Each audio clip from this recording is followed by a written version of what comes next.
All right, we have more changes unfolding over at the campaign headquarters of Joe Biden. Changes that have the incumbent president withdrawing from the 2024 presidential race officially. After weeks of nonstop pressure from his fellow Democrats, Joe Biden just conceded withdrawing from the presidential election. And let's be crystal clear about this. This was not voluntary. This was a successful coup d'etat against the incumbent president. We have all the latest, but we have more, because even though they want us to all believe that this is kosher, behind the scenes, there is so much more happening. But before we get started, thank you for liking and sharing these videos. It really helps out the channel. And consider subscribing so you don't miss these regular updates. So at 1:46 p.m. Eastern today, Joe Biden withdrew from the 2024 presidential race via X. No on-camera address, no interview, no press conference, no talking to his 14 million fellow Democrats who voted for him. Only a tweet with a screenshot of his full withdrawal letter. Watch. President Joe Biden has just announced that he is dropping out of the 2024 presidential race.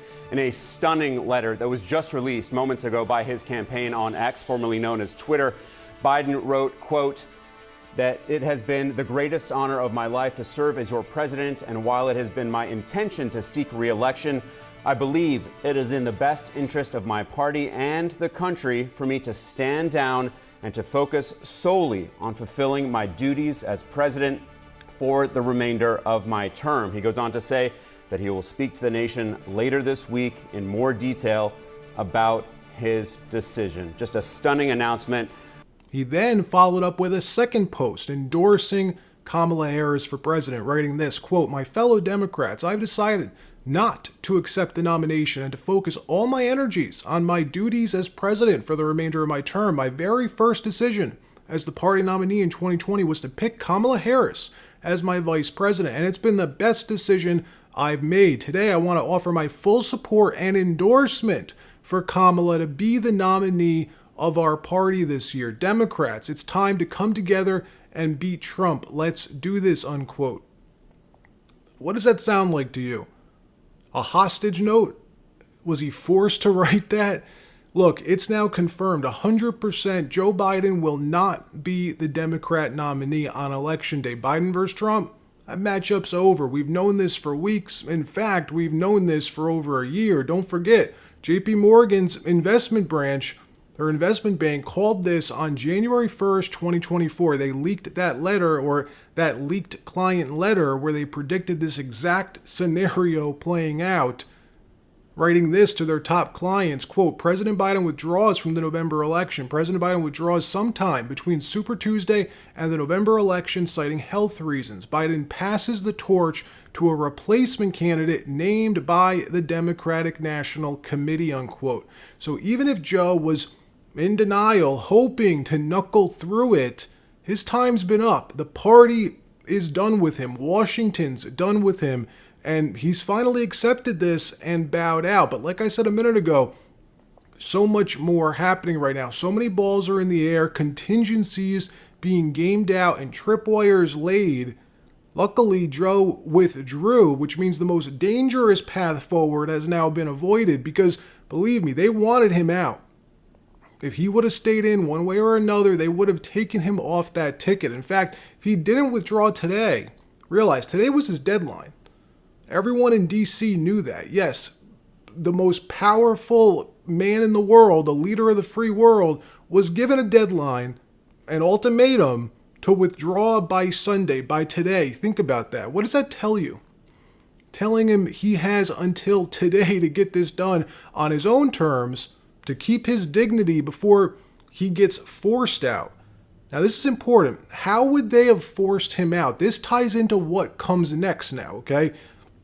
Because you see, the delegates couldn't just pull their support and give it to any other candidate. They pledged their support already. Each delegate represents the voters in their district.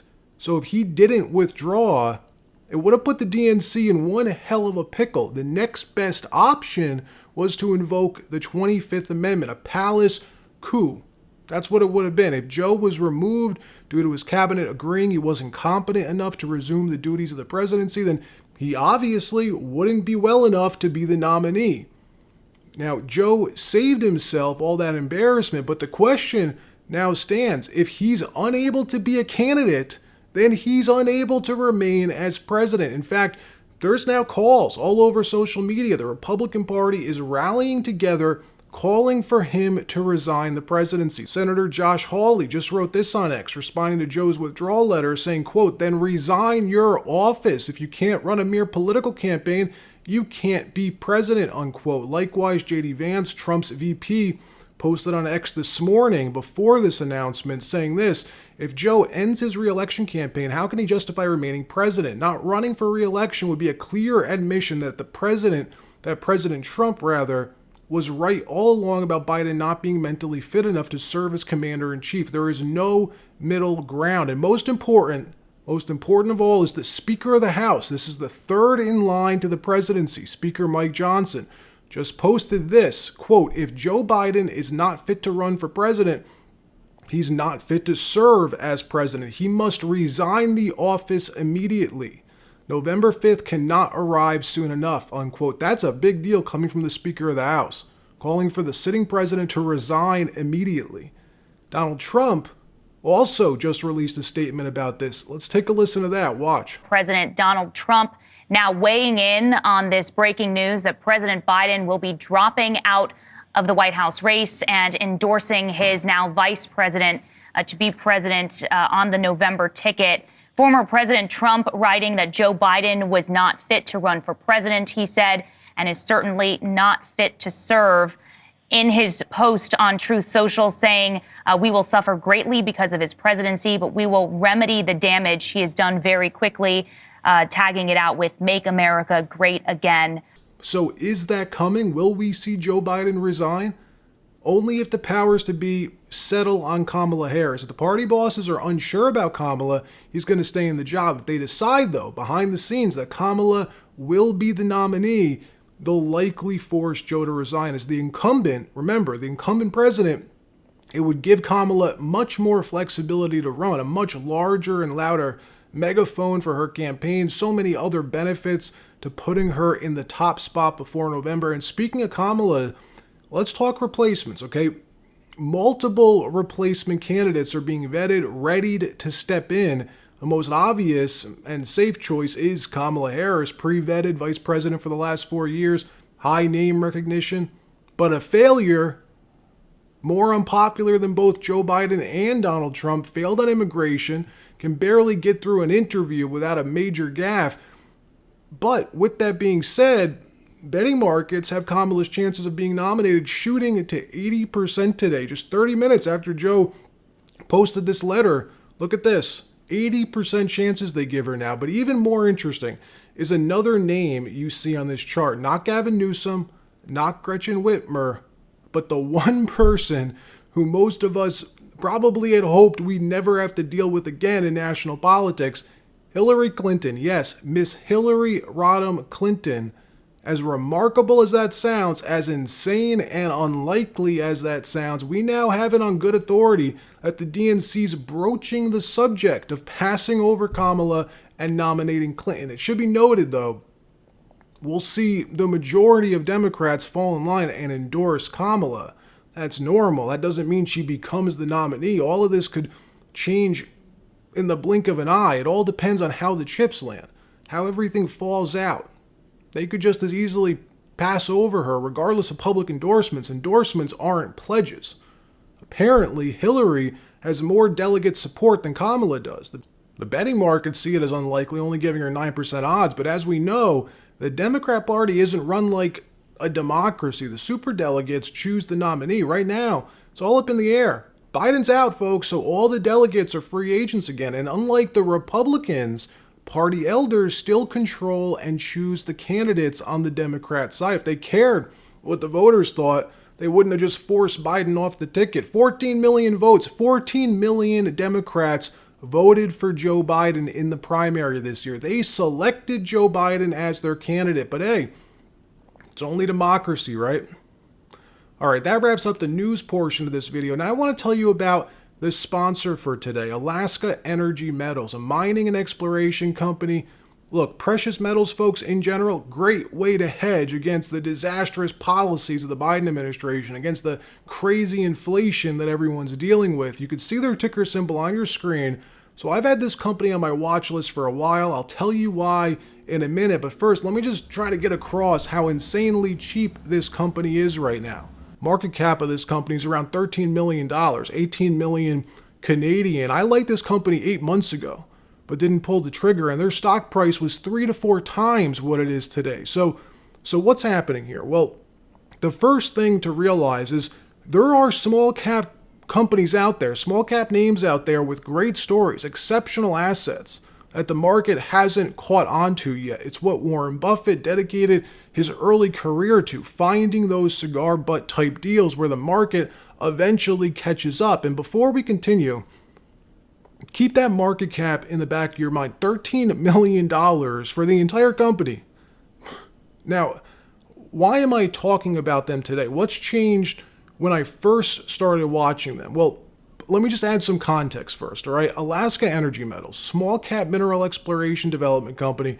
They've discovered a deposit of one of the most important metals on the planet, nickel, which, if you weren't aware, was ranked by the U.S. Department of Energy on an official report as one of the most critical of all metals for energy transition, for energy storage and batteries, be it your phone, laptop, car. You could see it on this threat matrix they released last year. That's why Elon Musk recently said, quote, nickel is our biggest concern for scaling lithium-ion cell production, unquote. It's why Tesla, Samsung, Amazon, Mitsubishi, more of these Fortune 500 names are currently investing in nickel mining plays. So that's the background on the space. Now let me explain why I'm hyper-focused on Alaska Energy Metals, why they're positioning to be there to fill this void. And if we're right, by the way, about Alaska Energy Metals and the potential of their nickel project, it's game over, folks. So first, when I said at the beginning of the video that Alaska Energy Metals dirt cheap right now, I'm not exaggerating. The price per share as I record this video is only 14.5 cents a share. It's down over 70% from 8 months ago. But here's the thing. When you look at the volume, we're talking about 40, 50 trades a day. It goes down on very soft volume. And the key to remember here, the share price may have gone down, but the value of the company has not gone down, in my opinion. In fact, I believe it's gone up. One of the reasons I believe that, the company raised money from accredited investors in November 2023 for 50 cents Canadian, then at 40 cents Canadian in February, then at 20 cents Canadian in March, and then just 15 cents Canadian just a month ago. Nobody, absolutely nobody has purchased shares for this price until right now. If you're buying shares in the open market, this is the cheapest you've ever been able to buy this company. So what the hell is happening here? Why is their share price so low? Are they going bankrupt? What's happening? Why is it down 77%? Well, first, the company's got no debt, folks. The company has cash on hand. And I actually think that our share price will be over 80 cents within the next 18 months, and we'll probably get those warrants exercised. And they're sitting on two great assets, the Eureka nickel deposit, and they got some great prospects at the Canwell claim block. Right next door to Alaska Energy Metals, literally right next door, a company called Cobalt Metals recently acquired mineral rights. This company, Cobalt, was partially financed by some names that you're going to recognize, including Michael Bloomberg, Richard Branson, Jeff Bezos, Jack Ma, Bill Gates. You know the group.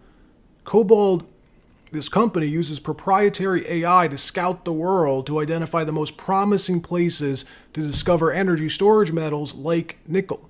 Unfortunately, all of us normal folk can't invest in that company. It's private. We're not able to get a piece of it. But it's located right next to Alaska Energy Metals. Take a look for yourself. Look at the purple area. That's Cobalt Metals, who recently acquired the purple area.